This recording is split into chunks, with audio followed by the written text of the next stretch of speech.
All right, so we were just talking with Harvey Levin about whether the FBI has opened an investigation into Harvey Weinstein's behavior, something we called for on this show last night. The Daily Mail is just reporting, I think just right now reporting, that the FBI has opened an investigation into Weinstein for alleged sex crimes. So that's the latest, according to the Daily Mail as of right now. The New York Times, of course, knew about Harvey Weinstein's behavior more than a decade ago. They did nothing. They killed the story. NBC did the same thing. They had the story in their hands, written by Ronan Farrow, nailed down completely. They killed it anyway. Countless actors were silent. Even Hillary Clinton took 5 days to comment. She was close friends with Weinstein, says she's a champion of women around the world, but didn't stand up for them in this case, and neither did the Obamas. It's a theme on the left. They haven't stood up for women in this case. Why is that? Mark Stein is an author and a columnist, and he joins us right now. So, Mark, I mean, let's note the obvious paradox. This is the home of women. This is the party that wages war on their behalf when the Republican Party wages war on them, and yet actual women were being abused by this guy, and they enabled it and protected him. What's going on? Well, there's actually one anecdote, one vignette in Ronan Farrow's New Yorker piece that sums up not just Hollywood, but I think the Democrat Party, the Clinton Democrats' attitude to all this. Harvey Weinstein is at the Cannes Film Festival, and he runs into Emma Decaune, a French actress. I was actually on telly with her dad about 1,000 years ago. And he asks Emma Decaune to lunch. And at lunch, he tells her that he's just optioned this book, and it's got a strong, independent woman role in it that she'd be perfect for. And she says, what's the name of the book? He says, I can't remember the name, but it's up in my room. Why don't you come up and I'll give it to you? So they go up to his hotel room. He steps into the bathroom. He emerges from the bathroom entirely naked in what I'll discreetly call a priapic state.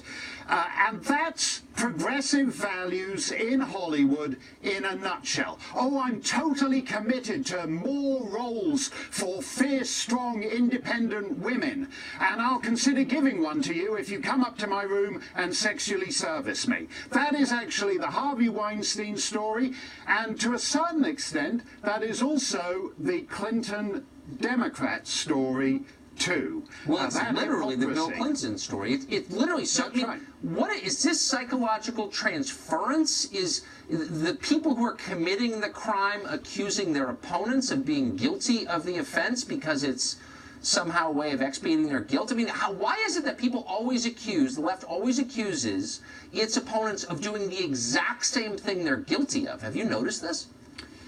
Yeah, well, I think it's actually worse than that, because if you notice the things that the left gets annoyed, if Mitt Romney, who is nobody's idea of a sex fiend, and he happens to say that as encouraging women to apply for a job, he phrases it rather clumsily, and he says binders full of women. All these late-night talk show hosts, everyone, he's a punchline for 2 weeks afterwards. Dear old decent Mitt, because he's a stiff who stands up when a woman enters the room and holds the door for her as she leaves. Meanwhile, they're completely heartless about the huge mountain of human debris piled up by this Hollywood pig over the last 3 decades, and I think it goes to the fact that they're actually willing. It's the old line about communism: you can't make an omelette without breaking a few eggs.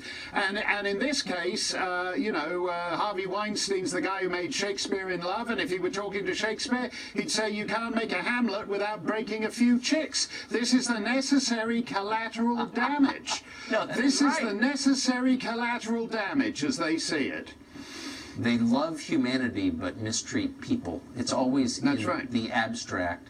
So you are seeing, even now, we could not get anybody from Los Angeles, and I know a lot of people out there, to come on and talk about this. You got to kind of wonder, at what point does Hollywood come clean and admit that Harvey Weinstein is not an aberration? He's not, I mean, he may have been the most piggish guy you've ever heard of, but he's not an anomaly out there. I mean, do we ever get to kind of reform that culture? Well, I think that's very interesting. I mean, Harvey Levin was saying a couple of minutes ago that there's no actual crime here yet for the FBI to investigate. Just rape allegations, no big deal. Yeah. Well, but there are certain other oddities here. For example, the Miramax head guy in Italy was a guy who knew nothing about movies and was paid 400 grand a year to procure broads for Harvey Weinstein.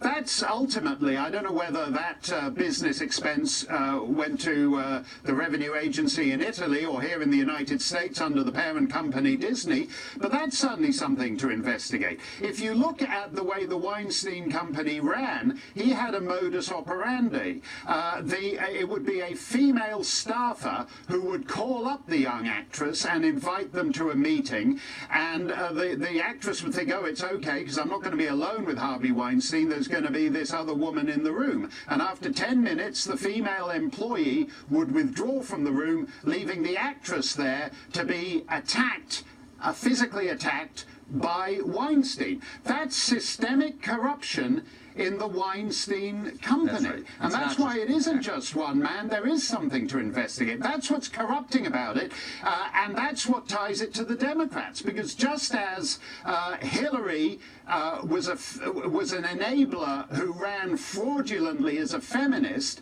so these enablers in the Weinstein Company present themselves as a progressive feminist organization. Exactly. I'm coming to the conclusion that feminism isn't sincere. Just throwing that out there. Mark Stein, great to see you tonight.